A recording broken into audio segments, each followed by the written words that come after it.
Good evening and welcome to each and everyone from the KDSPC groups. നമ്മൾ ഇന്നത്തെ ഒരു discussion topic അല്ലെങ്കിൽ ഒരു പ്രസൻറ്റേഷൻ എന്ന് ചെയ്യുന്നത് നമ്മുടെ കേരള ഗവൺമെൻറ്റിൻ്റെ ഒരു റെഗുലേറ്ററി ഫ്രെയിം വർക്ക് റിന്യൂവബിൾ എനർജിക്ക് വേണ്ടി വന്നിട്ടുണ്ട്. ഞാൻ എടുത്തു പറയുന്നു, കേരള ഗവൺമെൻറ്റിൻ്റെ റെഗുലേറ്ററി ഫ്രെയിം വർക്ക് നമുക്ക് ഇന്ത്യൻ ഗവൺമെൻറ്റിൻ്റെ ഓൾറെഡി ഉണ്ട്. പക്ഷേ നമുക്ക് നമുക്ക് കേരളത്തിലെ ഒരു റിന്യൂവബിൾ എനർജിക്ക് ഒരു റെഗുലേറ്ററി ഫ്രെയിം വർക്ക് കൊണ്ടുവരാനായിട്ടുള്ളൊരു ശ്രമം. അപ്പോൾ അതിന് വേണ്ടി ഒരു 10 പേജ് ചാപ്റ്ററുള്ള ഒരു ഡ്രാഫ്റ്റ് പ്രിപ്പയർ ചെയ്തിട്ടുണ്ട്.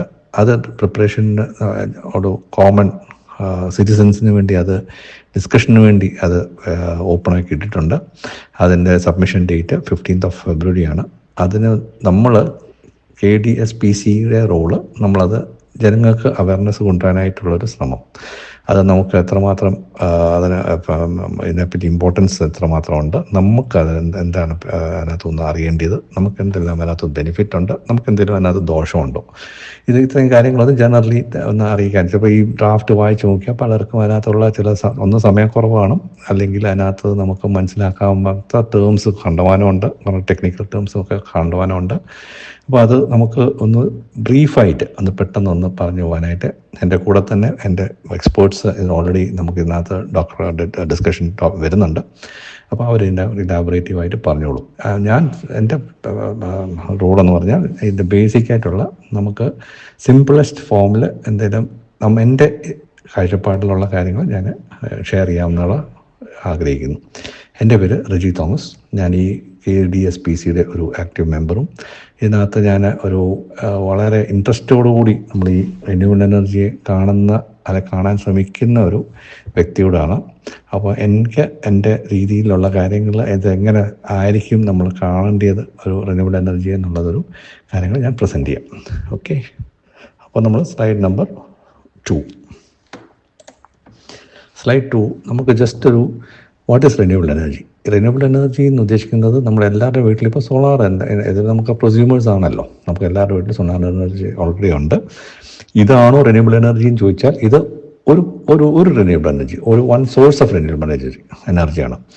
അപ്പോൾ അതിനകത്ത് നമ്മൾ എന്താണ് നമുക്ക് ശരിക്കും നമുക്കിനി മുമ്പോട്ടുള്ള റിന്യൂവബിൾ എനർജി എന്നുള്ള ഒരു ഐഡിയ നമുക്ക് കിട്ടാൻ വേണ്ടിയാണ് ഇത്. Just first slide is energy from a source that is not depleted which when used such as wind and solar. അതിനകത്ത് ഡെപ്ലീറ്റഡ് എന്ന് ഉദ്ദേശിക്കുന്നത് നമ്മളിത് ഒരിക്കലും തീർന്നു പോകുന്ന സാധനമല്ല. ഇപ്പം ഫോസിൽ ഫ്യൂവൽസ് നമുക്ക് ഭൂമിയിൽ നിന്ന് കിട്ടുന്ന ഒരു ഫ്യൂവലാണ്. അത് എന്നേലും ഒരു സമയത്ത് അത് തീർന്നു പോകാം. അല്ലെങ്കിൽ നമുക്ക് ഈ ആർട്ടിസൻ വെല്ലാണ്, ആ വെല്ലൊക്കെ ചിലപ്പം ഡ്രൈ ഔട്ടായി പോകാം, അത് സംഭവിക്കാം. പക്ഷേ നമുക്ക് ഒരു ഗോഡ്സ് ബ്ലെസ്സിങ്, നമുക്ക് ഈ വിൻഡും സോളാർ എന്നൊക്കെ പറയുന്ന എനർജിയൊക്കെ ഒരിക്കലും ഡെപ്ലീറ്റ് ചെയ്യാതെ, അതായത് ഒരിക്കലും തീർന്നു പോകാത്തൊരു സംഗതിയാണ്. So it is always they. Okay, renewable energy is N energy generated from natural resources, definitely. അപ്പോൾ അതും നമുക്ക് എല്ലാവർക്കും അറിയാം. അപ്പം ഇതിനകത്തുനിന്ന് കിട്ടുന്ന sunlight, wind, rain, tides, geothermal heat, ഇതിൽ കൂടെയൊക്കെ നമുക്ക് റിന്യൂവബിൾ എനർജി കിട്ടുന്നുണ്ട്. നമ്മൾ റിന്യൂവബിൾ എനർജി പറയുമ്പോൾ നമ്മൾ കാര്യം ഓർക്കണം, സോളാർ മാത്രമല്ല റിന്യൂവബിൾ എനർജി. നമുക്ക് പല സോഴ്സ് ഓഫ് റിന്യൂവബിൾ എനർജീസ് ഉണ്ട്. അതിൻ്റെ നമുക്ക് കിട്ടുന്ന നാച്ചുറൽ റിസോഴ്സസ്, ഈ സോഴ്സൊക്കെ റൺ ചെയ്യുന്ന നാച്ചുറൽ റിസോഴ്സസ് ആണ് ഈ പറഞ്ഞത്. പിന്നെ renewable energies technologies range from solar power, wind power, hydro electricity, micro hydro, biomass, biofuel. നമുക്കിപ്പോൾ സോളാറിലേക്കാണ് എല്ലാവരും കോൺസെൻട്രേറ്റ് ചെയ്തിരിക്കുന്നത്. പുറകാലെ നമ്മൾ ഇതിന് ഒരു സ്റ്റാഗ്നൻസി വരുമ്പോഴത്തേക്ക്, അല്ലെങ്കിൽ ഇതിൻ്റെ കൂടെ തന്നെ പാരലലി നമ്മൾ ബാക്കി എനർജിയിലേക്ക് നമ്മൾ പോകേണ്ടതായിട്ടൊരു ആവശ്യം വരും. അത് നമുക്ക് പുറകാലെ ഇപ്പം നമ്മളെല്ലാം കൂടെ അത് കോംപ്ലിക്കേറ്റ് ചെയ്യേണ്ട. Let's focus only on solar energy as of now. Move on to slide 3. Energy, renewable energy resources. ഇത് നേരത്തെ പറഞ്ഞ പോലെ നമുക്ക് ഇതിനകത്ത് റിസോഴ്സസ് ഉള്ളത് basically solar energy, wind energy, hydro power, heat energy, biomass. Again നമ്മളിതിനെ മറ്റ് കാര്യങ്ങളിൽ അത് കോംപ്ലിക്കേറ്റ് ചെയ്യേണ്ട. നമ്മളിപ്പോൾ സോളാർ എനർജി മാത്രം ഫോക്കസ് ചെയ്തുകൊണ്ട് അതിനെ നമ്മളൊരു റിന്യൂവബിൾ എനർജി ആയിട്ട് നമ്മളിപ്പം മനസ്സിൽ കണ്ടാൽ മതി. ബാക്കിയുള്ളതിനെ പറ്റിയുള്ളൊരു വേഗി പിക്ചർ നമുക്ക് ഉണ്ടെങ്കിലും, അല്ലെങ്കിൽ പല മീഡിയ അല്ലെങ്കിൽ യൂട്യൂബ് അല്ലെങ്കിൽ നമ്മൾ സോഷ്യൽ മീഡിയ അത് പ്രൊജക്റ്റ് ചെയ്യുന്നെങ്കിലും ഇത് നമ്മളെല്ലാം ഡിസ്കസ് ചെയ്യുന്നത് this is effectively how we can do it in Kerala എന്നുള്ളതാണ്. അപ്പോൾ നമ്മൾ കേരളത്തിലെ നിലവിലുള്ള റിന്യൂവബിൾ എനർജിയുടെ ഏറ്റവും ഹയസ്റ്റ് സോഴ്സ് സോളാർ തന്നെയാണ്. അപ്പോൾ നമ്മൾ സോളാറിൻ്റെ മാത്രം ഇപ്പോൾ കണ്ടാൽ മതി. പക്ഷേ ബാക്കിയുള്ള എനർജിക്കെല്ലാം നമുക്ക് കേരളത്തിൽ സ്കോപ്പ് ഉണ്ടോ, അല്ലെങ്കിൽ സ്കോപ്പ് അതിനെപ്പറ്റിയുള്ള സ്റ്റഡി നടത്തിയിട്ടുണ്ടോ എന്ന് പിന്നെ നമുക്ക് ഡിസ്കസ് ചെയ്യാം. സ്ലൈഡ് നമ്പർ 4 നമുക്ക് വൈ റിന്യൂവബിൾ എനർജി, നമ്മൾ എന്തുകൊണ്ടാണ് നമ്മൾ ഈ റിന്യൂവബിൾ എനർജിയിലേക്ക് പോകാൻ ആഗ്രഹിക്കുന്നത്, അല്ലെങ്കിൽ എന്തുകൊണ്ട് പോകുന്നു, അതിൻ്റെ ഒരു ജസ്റ്റ് ഈ നമുക്ക് പബ്ലിഷ്ഡ് കാര്യങ്ങളായി ഞാൻ ഈ ഫസ്റ്റ് 3 സ്ലൈഡ്സിൽ കൊടുത്തേക്കുന്നത്. This is because of the desire and necessity to avoid irreversible climate damage. അതായത് നമുക്ക് ഈ നാച്ചുറൽ റിസോഴ്സിൽ കൂടെ നമ്മൾ ക്രിയേറ്റ് ചെയ്യുന്ന എനർജിക്ക് നമ്മുടെ നാച്ചുറൽ എൻവയൺമെൻറ്റിനെ നശിപ്പിക്കാത്ത രീതിയിൽ, ക്ലൈമറ്റ് ചേഞ്ചിനെ കണ്ടമാനം ബാധിക്കാത്ത രീതിയിലാണ് അതുകൊണ്ടാണ് നമ്മളൊരു രീതിയിൽ റിന്യൂവബിൾ എനർജി നമ്മൾ ആഗ്രഹിക്കുന്നത്. ഓക്കെ, ഇത് ബേസിക്കായിട്ടുള്ള നമ്മുടെ ഒരു common factor why choosing renewable energy എന്നുള്ളതാണ്. രണ്ടാമത്തേത് because of increasing oil prices. ഈ ഫോസിൽ ഫ്യൂവൽസിൻ്റെ, അതായത് നമുക്ക് പെട്രോൾ, ഡീസൽ, ഇങ്ങനത്തെ കെറോസിൻ, ഗ്യാസ്, അല്ലെങ്കിൽ നമുക്ക് increasing fuel prices, oil prices ആണ് ബേസിക്കലി അത് ഉദ്ദേശിക്കുന്നത്. ഫോസിൽ ഫ്യൂവൽസ് കണ്ടമാനം അതിൻ്റെ പ്രൈസസ് കൂടുന്നതിൻ്റെ അനുസരിച്ച് നമ്മൾക്ക് സ്വിച്ച് ഓൺ ചെയ്യണം, നമുക്ക് വേറൊരു ഓൾട്ടർനേറ്റീവ്ലി കണ്ടെത്തണം. അതിൻ്റെ ഒരു ഭാഗമായിട്ട് നമ്മൾ റിന്യൂവബിൾ എനർജിയിലേക്ക് ചൂസ് ചെയ്യുന്നു. In view of these and other factors, governments worldwide support renewable energy with various incentives. കാരണം നമുക്കിപ്പോൾ ഗവൺമെൻറ് സബ്സിഡീസ് കണ്ടമാനം, കേരള ഗവൺമെൻറ് മാത്രമല്ല, ഇന്ത്യൻ ഗവൺമെൻറ് മാത്രമല്ല, വേൾഡ് വൈഡ് ഗവൺമെൻറ്റ്സ് അതിനെ പ്രൊമോട്ട് ചെയ്യുന്നുണ്ട്. അപ്പോൾ അതിൻ്റെ ഭാഗമായിട്ട് നമുക്കിതിന് ഗവൺമെൻറ് സബ്സിഡീസും ഗവൺമെൻറ് ഇനിഷ്യേറ്റീവ്സും ഉള്ളതുകൊണ്ടാണ് ഒരു ഭാഗം അതിന് റിന്യൂവബിൾ എനർജിയിലേക്ക് സ്വിച്ച് ചെയ്യുന്നത്. മൂന്നാമത്, fossil fuels are non renewable. അത് വളരെ ഇമ്പോർട്ടൻ്റ് ഒരു ടോപ്പിക്കാണ്. കാരണം നമുക്ക് ഈ നേരത്തെ പറഞ്ഞ പോലെ നമുക്ക് ഈ ഫോസിൽ ഫ്യൂവൽസ്, ഗ്യാസ്, ഈ പെട്രോളും ഡീസലും കെറോസിൻ എന്നൊക്കെ പറയുന്നത് നമുക്ക് എന്തെങ്കിലും അത് തീർന്നു പോകാനുള്ള ചാൻസ് ഉണ്ട്. അതായത് നമുക്ക് യൂസ് ചെയ്ത് അത് എക്സോസ്റ്റ് ചെയ്ത് പോവാണ്, അത് രണ്ടാമത് റിന്യൂ ആകുന്നില്ല. നമുക്കൊരു കത്തിപ്പോകുമ്പോഴത്തേക്ക് പിന്നെ അത് രണ്ടാമത് ആ എയറിൽ നിന്ന് നമുക്ക് ഫ്യൂവൽ ഡെവലപ്പ് ചെയ്യാൻ പറ്റുന്നില്ല. സോ അത് ഒരു റീസണാണ്. അത് എക്സ്പെൻസീവ് ഫാക്ടറുമാണത്. കാരണം നമുക്ക് ഇത്രയും ചിലവാക്കി പൈസ നമ്മൾ ഓയിലിട്ടിട്ട് ആ ഓയിലിനെ നമ്മൾ ബേൺ ചെയ്ത് കളയുന്നത് നമ്മുടെ വേറൊരു സോഴ്സ് റൺ ചെയ്യാൻ വേണ്ടിയാണ്. അപ്പോൾ അങ്ങനെ വരുമ്പോഴത്തേക്ക് നമുക്ക് അതിൽ നിന്ന് നമുക്ക് റിട്ടേൺസ് ഒന്നും കിട്ടത്തില്ല. വി ആർ വേസ്റ്റിംഗ് ദാറ്റ് മണി.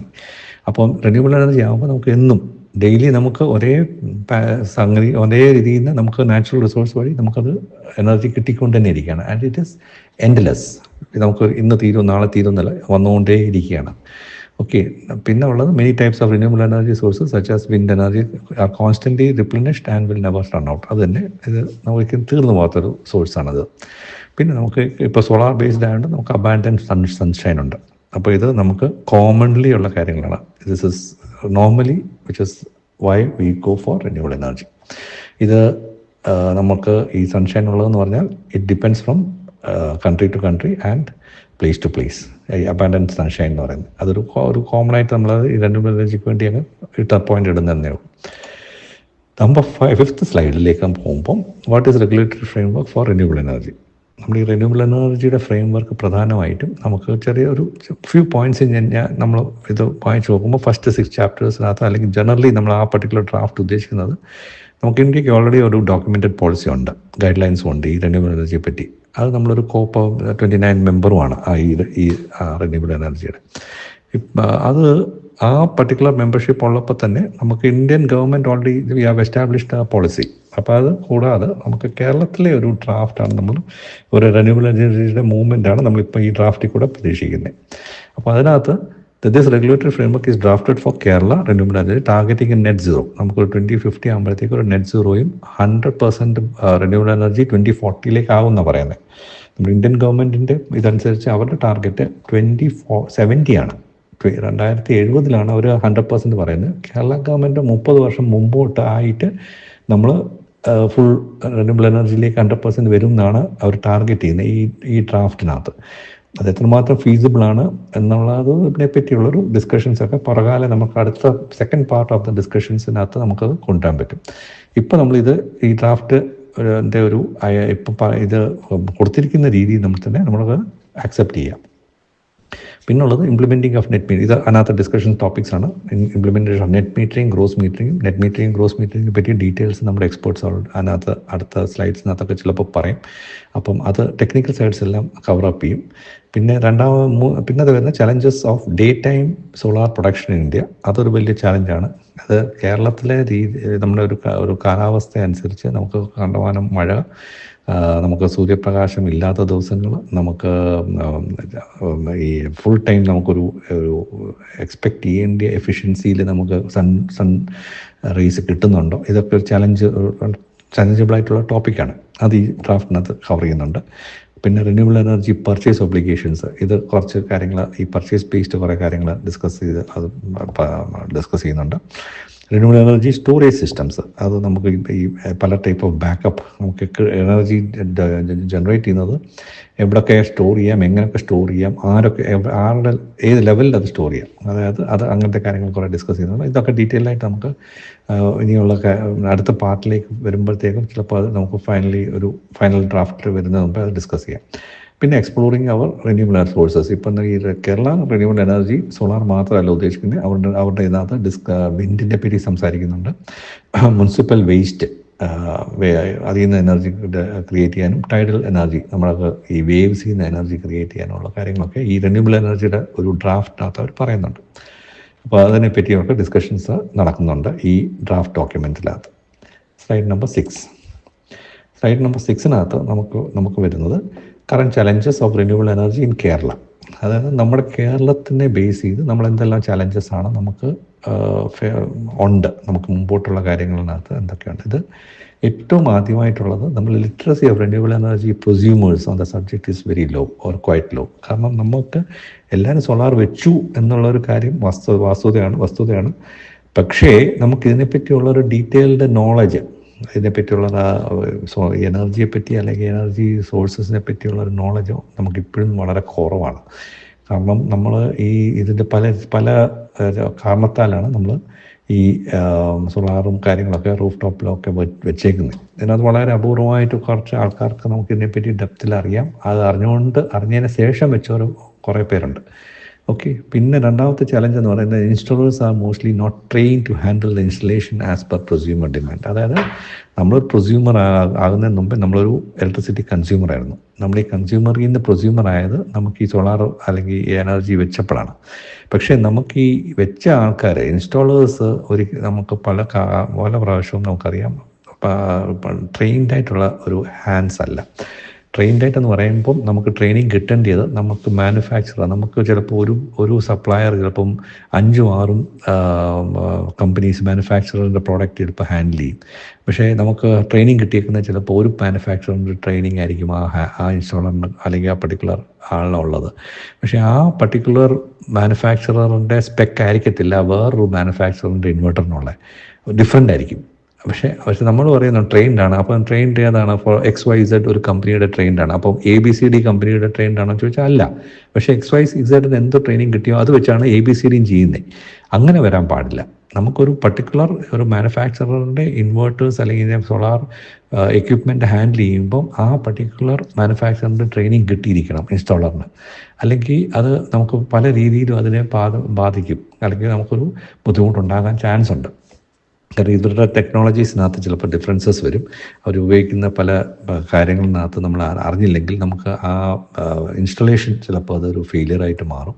അപ്പോൾ അതൊരു ചാലഞ്ചാണ് നമ്മുടെ ഇപ്പം നിലവിലുള്ള. ഇപ്പോൾ ഇഷ്ടം പോലെ ഇൻസ്റ്റാളേഴ്സ് ഉണ്ട്, മുക്കിന് ഇൻസ്റ്റാളേഴ്സ് ഉണ്ട്.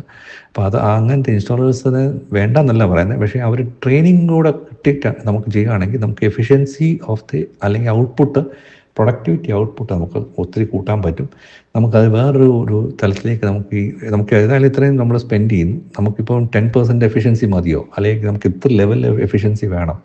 അപ്പോൾ അങ്ങനത്തെ എഫിഷ്യൻസി ഈ പ്രൊഡക്ഷനിൽ നിന്ന് കിട്ടണമെങ്കിൽ നമുക്ക് നല്ല ഇൻസ്റ്റാളേഷൻ ആയിരിക്കണം നമ്മുടെ എക്യുപ്മെൻറ്റ്സ്.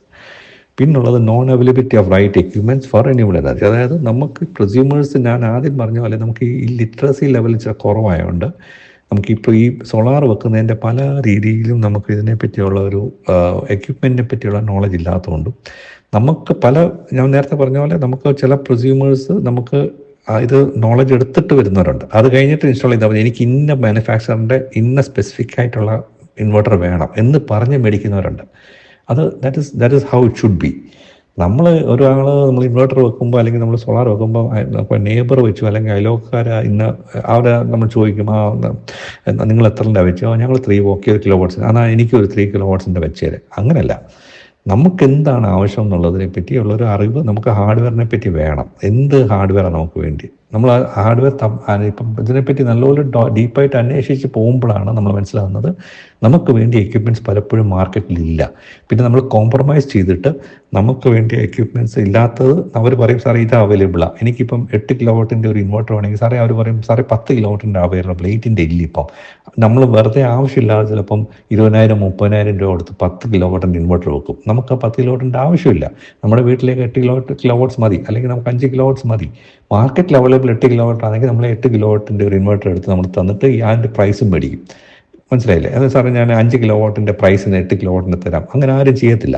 8 കിലോ വാട്ടിൻ്റെ ഇൻവെർട്ടറിന് 8 കിലോ വാട്ടിൻ്റെ പ്രൈസ് തന്നെ മേടിക്കും. പക്ഷെ നമുക്ക് ഇതിനെപ്പറ്റി നോളജ് ഇല്ലാത്തതുകൊണ്ട് നമ്മൾ ആ ഹാർഡ്വെയറിലേക്ക് നമ്മൾ മേടിക്കാനായിട്ട് ബാധ്യസ്ഥരാകുക.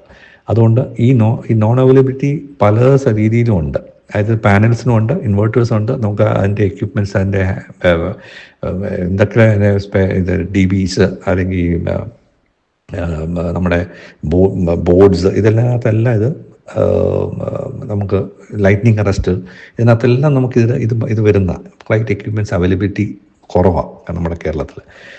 പിന്നെ വരുന്നത് prosumers in Kerala mostly install renewable energy for their homes to reduce the electricity bill for service providers. അതൊരു വലിയൊരു ചാലഞ്ചാണ്. കാരണം നമുക്ക് ഒരു ഇലക്ട്രിസിറ്റി ബില്ല് KSEBയുടെ ഇലക്ട്രിസിറ്റി ബില്ല് കുറയ്ക്കാൻ വേണ്ടിയാ 99.9% ആൾക്കാർ നമ്മുടെ ഈ സോളാർ വെക്കുന്നത്.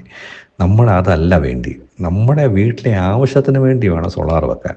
അല്ലെങ്കിൽ നമ്മുടെ വീട്ടിൽ എന്ത് ആവശ്യമുണ്ടോ ആ ആവശ്യം കംപ്ലീറ്റ് നമ്മുടെ സോളാർ വഴി കിട്ടണം.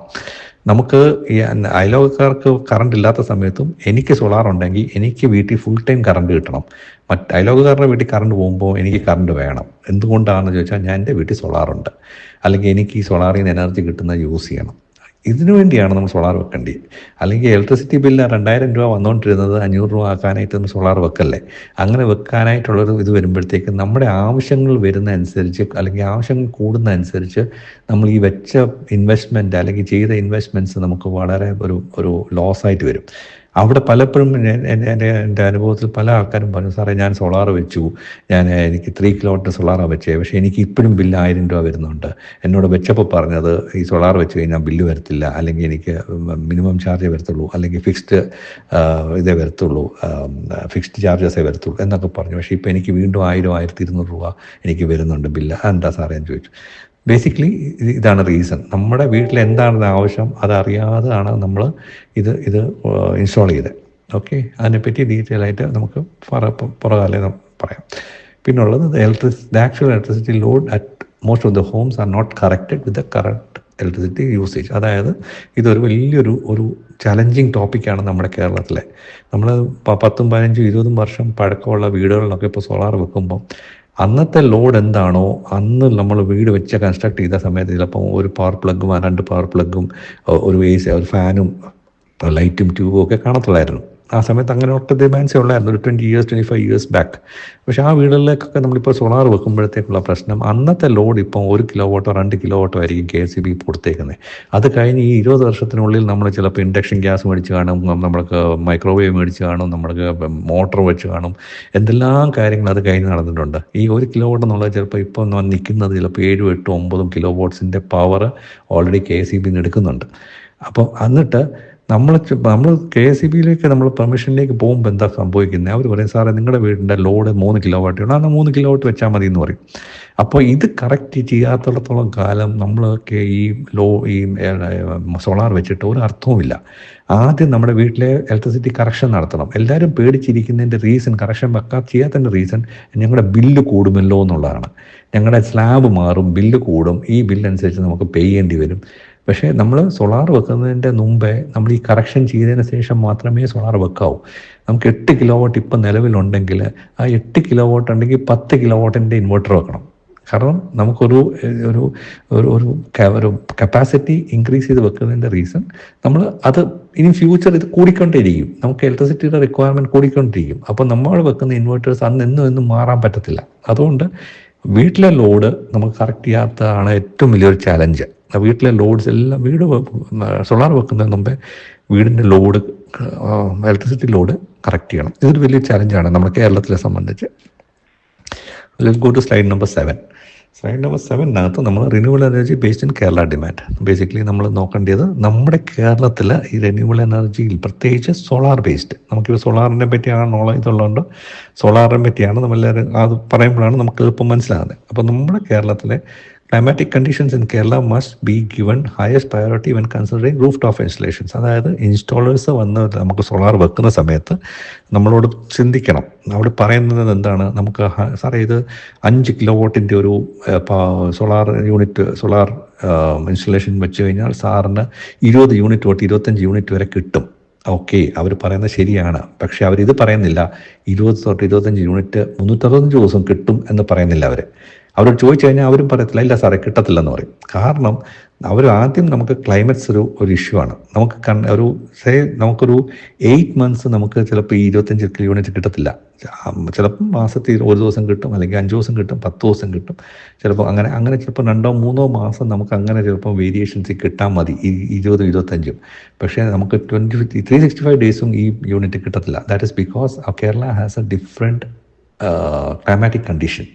നമ്മൾ ആ റൂഫ് ടോപ്സ് വെക്കുമ്പോൾ നമ്മൾ അത് മനസ്സിലാക്കി വേണം നമ്മളത് വെക്കാൻ, അല്ലെങ്കിൽ ഇൻസ്റ്റാളേഴ്സിന് അതിനെ പറ്റിയുള്ള നോളജ് പ്രൊസ്യൂമേഴ്സിന് കൊടുക്കണം. ഇതൊരു ഹൈ നമുക്കൊരു വേണ്ടിയൊരു കാര്യം. അതുകൊണ്ടാണ് നമ്മൾ പലപ്പോഴും നമുക്ക് ഇൻക്രീസ് ചെയ്ത് നമ്മൾ കിലോ വാട്ട്സ് വെക്കുന്നത്. Okay. Number 2, Kerala environment should be protected in and around renewable energy installations. അതായത് നമുക്ക് ഈ നമ്മുടെ നാച്ചുറൽ റിസോഴ്സസ് ഈ റിന്യൂവബിൾ എനർജി വെക്കുന്നതിൻ്റെ പേരിൽ ആ മരങ്ങളും ചെടികളും കിളികളും എല്ലാം അപ്പുറത്തും ഇപ്പുറത്തൊക്കെ ഉണ്ട്. നമ്മൾ ഇതിനെ എല്ലാം നശിപ്പിച്ചിട്ട് നമുക്ക് സോളാർ എനർജി അല്ലെങ്കിൽ സോളാർ വെക്കാൻ പറ്റത്തില്ല. പലപ്പോഴും നമുക്ക് സംഭവിക്കുന്നത് നമ്മുടെ അപ്പുറത്തെ നമ്മൾ സോളാർ വെക്കും, തൊട്ടപ്പുറത്തെ അയലോകക്കാരൻ്റെ മരമായിരിക്കും അപ്പുറത്ത് ഷെയ്ഡായിട്ടിരിക്കുന്നത്. നമ്മൾ അവിടെ ചെന്ന് അവരോട് ഗുസ്തി പിടിക്കാൻ നിൽക്കും, സാറേ ഈ മരം ഒന്ന് വെട്ടണം, അല്ലെങ്കിൽ ഇത് മരം കോതണം, ഞങ്ങളുടെ വീട്ടിലെ സോളാറിലേക്ക് തണൽ വരിക. നമ്മൾ ഇൻസ്റ്റാൾ ചെയ്യുന്ന സമയത്ത് നമ്മൾ ഇത് കൺസിഡർ ചെയ്യണം. നമ്മൾ ഇത് കൺസിഡർ ചെയ്യത്തില്ലെങ്കിൽ നമുക്ക് വരുന്ന തണലിൻ്റെ പ്രൊഡക്ഷൻ ഈ സോളാറിൽ അടിക്കുന്ന പാനലിൽ അടിക്കുന്ന ഈ തണൽ പ്രൊഡക്ഷനെ ബാധിക്കും. പക്ഷേ അത് നമ്മുടെ അയലോകക്കാർ റെസ്പോൺസിബിൾ അല്ല, നമ്മളാണ് റെസ്പോൺസിബിൾ. നമ്മളത് അന്വേഷിച്ച് നമ്മൾ ചെയ്യുന്നതിന് മുമ്പേ നമ്മൾ നോക്കണം ഈ ആംഗിളിൽ വെച്ചാൽ എന്തെല്ലാം തടസ്സങ്ങളുണ്ട്. ഈ തടസ്സങ്ങളില്ലാത്ത സ്ഥലത്തെ നമ്മൾ സോളാർ വെക്കാവും.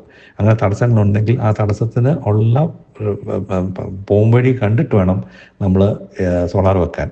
അപ്പം അതിൻ്റെ പേരിൽ നമ്മുടെ മരങ്ങളെ വെട്ടി നശിപ്പിക്കുകയും അയലോകക്കാരുടെ മരം കോതി പിടിപ്പിക്കുകയും ഒക്കെ ചെയ്ത് കഴിഞ്ഞാൽ നമ്മുടെ നാട്ടിലെ ഈ കംപ്ലീറ്റ് എൻവയോൺമെൻറ്റ് ഡാമേജ് വരും.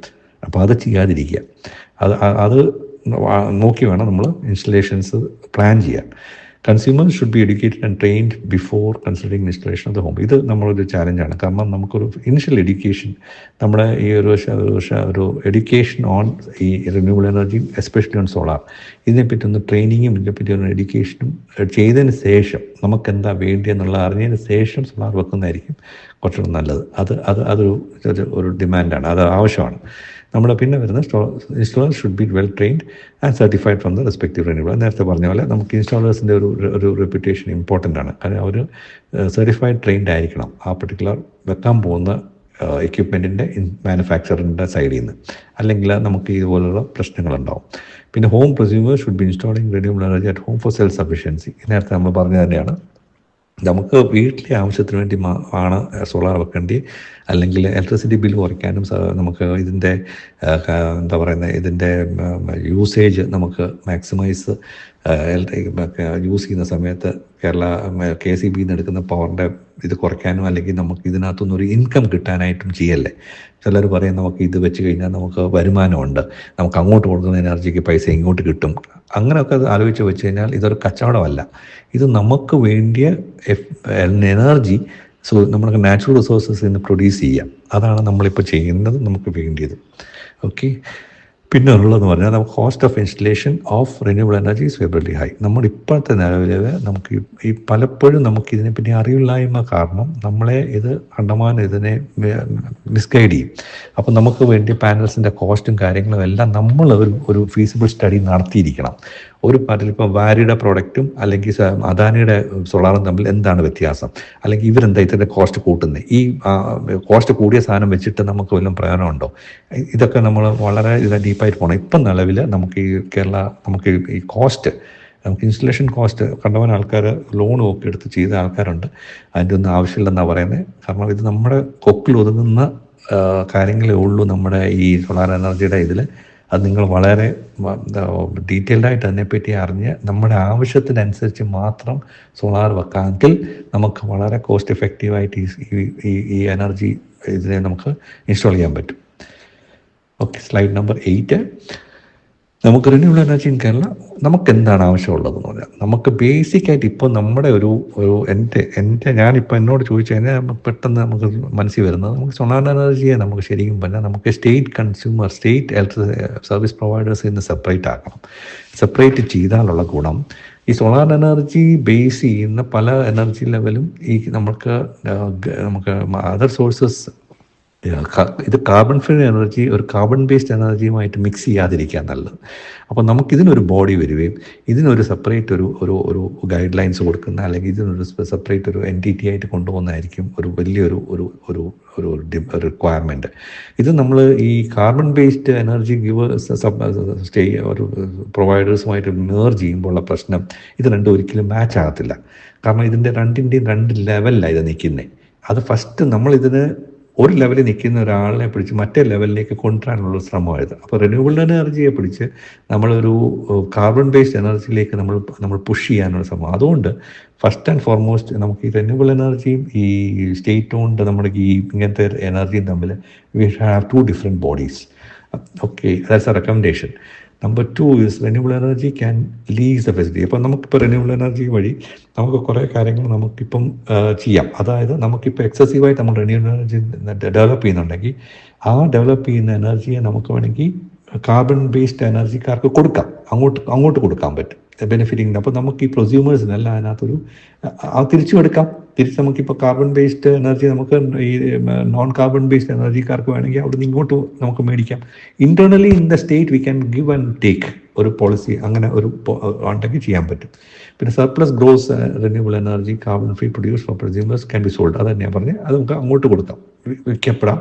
അതിനകത്ത് നമുക്കൊരു കാർബൺ ബേസ്ഡ് എനർജിക്ക് നോൺ കാർബൺ ബേസ്ഡ് എനർജിക്കാർക്ക് ഒരു റേറ്റ് വെച്ചിട്ട് അങ്ങോട്ട് സെല് ചെയ്യാൻ പറ്റും. പിന്നുള്ളതെന്ന് വെച്ചാൽ all roof top installers should only have hybrid. ഏറ്റവും റെക്കമെൻഡഡ് ആയിട്ടുള്ളൊരു കാര്യം, നമ്മൾ ഒരിക്കലും ഇനിയും ഈ ഗ്രിഡ് ഇൻവേർട്ടേഴ്സിലേക്ക് പോകാതെ എല്ലാ വീടുകളിലും ഹൈബ്രിഡ് ഇൻവേർട്ടേഴ്സ് വെക്കുക. ഹൈബ്രിഡ് ഇൻവേർട്ടേഴ്സ് വെച്ചുകൊണ്ട് ഇമ്മീഡിയറ്റ്ലി ബാറ്ററി ബാക്കപ്പോ സ്റ്റോറേജ് ബാക്കപ്പ് ഒന്നും വേണമെന്ന് ഒരു നിർബന്ധമില്ല. നോർമൽ ഗ്രിഡിലേക്ക് എനർജി പോകുന്നത് അതുപോലെ പൊയ്ക്കൊണ്ടിരിക്കും. ഏതെങ്കിലും സമയത്ത് നമുക്ക് തോന്നുകയാണ് നമുക്ക് സ്റ്റോറേജ് വേണമെന്ന് തോന്നിയാൽ ആ സമയത്ത് ഇതിൻ്റെ കൂടെ അറ്റാച്ച് ചെയ്യാം. പിന്നെ ഇൻവേർട്ടർ മാറേണ്ട ആവശ്യം വരത്തില്ല. അല്ലെങ്കിൽ അഡീഷണൽ എക്യുപ്മെൻറ്റ്സ് നമ്മൾ എക്സിസ്റ്റിംഗ് ഇൻവേർട്ടേഴ്സിന് കൊടുത്ത് ബാക്കപ്പ് കൊടുക്കേണ്ട ആവശ്യം വരത്തില്ല. എൻ്റെ റെക്കമെൻഡേഷൻ, നമ്മൾ വീട്ടിൽ വെക്കാൻ ഉദ്ദേശിക്കുന്ന ഏത് ആൾക്കാരുണ്ടെങ്കിലും അല്ലെങ്കിൽ അയലോക്കക്കാർക്കുണ്ടെങ്കിലും പറയണം, please go and buy hybrid inverter. Hybrid solar ഇൻവെർട്ടേഴ്സിനെ വെക്കുക, മറ്റൊരു ഇൻവെർട്ടേഴ്സിലേക്കും പോകണ്ട. ഹൈബ്രിഡ് വെച്ചാലുള്ള ഗുണം ഓഫ് ഗ്രിഡും ഓൺ ഗ്രിഡും ഉള്ള 2 കാര്യങ്ങളും ഒരേ ഇൻവെർട്ടറിൽ ഫംഗ്ഷൻ ചെയ്യും. മൂന്നാമത് ഇത് പിന്നെ ഉള്ളത് roof top cut. Prosumers have no right to request remove cuts. നേരത്തെ പറഞ്ഞ പോലെ നമുക്ക് അയലോക്കാരുടെ മരം വെട്ടണം അല്ലെങ്കിൽ അത് മാറ്റണം എന്നൊന്നും ദയവ് ഇത് പറയാൻ പോകല്ലേ. കാരണം അത് അനുസരിച്ച് വേണം നമ്മുടെ വീട്ടിലെ ഇത് സോളാർ വെക്കാനും എനർജി വെക്കാനും. പിന്നെ പ്രൊസ്യൂമർ ഷുഡ് ബി, ഇത് ഒരു ഇമ്പോർട്ടൻറ്റ് കാര്യമാണ്. കാരണം നമുക്കിപ്പോൾ ഉള്ളത് നമ്മുടെ വീട്ടിലെ ലോഡ് അനുസരിച്ച് മാത്രമേ നമുക്ക് സർവീസ് പ്രൊവൈഡേഴ്സ് നമുക്ക് സോളാർ തരുന്നുള്ളൂ. നമ്മുടെ വീട്ടിലെ 5000 വാട്ട്സിൻ്റെ ഇതാണെങ്കിൽ നമുക്ക് 5 കിലോ വാട്ടിൻ്റെ സോളാറേ വെക്കാൻ പറ്റത്തുള്ളൂ. അങ്ങനെയല്ല, നമുക്കൊരു പ്രൊസ്യൂമർ ഇപ്പം വെൽ ഓഫ് ആണ്, നമുക്കൊരു ഇൻവെസ്റ്റ് ചെയ്യാൻ താല്പര്യം ഉണ്ടെങ്കിൽ അവരൊരു 15 കിലോ വാട്ട്സ് വെക്കട്ടെ. അതിനകത്ത് എക്സസ് വരുന്നത് നമുക്ക് ഇതുപോലെ നമുക്ക് ഇതിന് എക്സ്ട്രാ യൂസ് ചെയ്യാമല്ലോ. അല്ലെങ്കിൽ നല്ല പ്രദേശം, ഒരു തടസ്സമില്ലാത്ത ഇൻസ്റ്റാളേഴ്സ് ഉണ്ടെങ്കിൽ ആ പ്രദേശത്ത് നമുക്ക് 15 കിലോ വാട്ട്സ് വെച്ചുകൊണ്ട് എന്താ പ്രശ്നമുള്ളത്? നമുക്ക് എന്താണ് ബുദ്ധിമുട്ടുള്ളത്? എക്സസീവ് ആയിട്ടുള്ളത് നമുക്ക് സ്റ്റോറേജിലേക്കും മറ്റാൾക്കാർക്കും യൂസ് ചെയ്യാമല്ലോ. അപ്പം അത് ഈ നേരത്തെ പറഞ്ഞ പോലെ നമുക്ക് ഇതുപോലെ പ്രൊസ്യൂമേഴ്സ് ഇൻക്രീസ് ചെയ്യാമെങ്കിൽ കുറച്ച് എക്സസീവായിട്ട് നമുക്ക് ഈ ലോഡിനെ ബേസ് ചെയ്ത് കൊടുക്കാതിരിക്കാം, മാത്രമല്ലാതിരിക്കാമെങ്കിൽ നമുക്ക് കുറേ ഇതിനകത്ത് കുറേ എക്സസീവ് സർപ്ലസ് എനർജി നമുക്ക് ഡെവലപ്പ് ചെയ്യാൻ പറ്റും. പിന്നെ ഈ നെറ്റ് മീറ്ററിങ്ങിനെ പറ്റിയുള്ളൊരു നെറ്റ് മീറ്ററിംഗ് ഒക്കെ നമുക്കൊരു 20 kW, ഒരു ഹോം പ്രൊസ്യൂമേഴ്സിൻ്റെ ഇത് നമുക്ക് മിനിമം ക്യാപ്പിംഗ് 20 kW എങ്കിലും ആക്കണം. കാരണം ഇപ്പോൾ ഈ 3 kW 4 kW 5 kW എന്ന് പറഞ്ഞാൽ ഒന്നുമില്ല. These are basic very simple and very small installations. നമ്മുടെ ആവശ്യങ്ങൾ അതിലൊക്കെ കൂടാൻ പോവാണ്. അപ്പം നമുക്ക് വേണ്ട ഇത് ഒരു 20 kW ക്യാപ്പ് ചെയ്ത് അതിന് മേലെയുള്ള ആൾക്കാർക്ക് ഗ്രോസ് മീറ്ററിംഗ് പോട്ടെ, അതിന് താഴോട്ടുള്ള ആൾ നെറ്റ് മീറ്ററിംഗിലേക്ക് പോട്ടെ. ഇതേ ഉള്ളൂ പ്രധാനമായിട്ടുള്ള കാര്യങ്ങൾ. ബാക്കിയുള്ള സബ്ജക്ട്സ് ഇനിയും അടുത്ത ചാപ്റ്റേഴ്സിലേക്ക് വരും. And this is my presentation. Thank you very much and thank you everybody for listening. Have A good day. Take care. Thanks.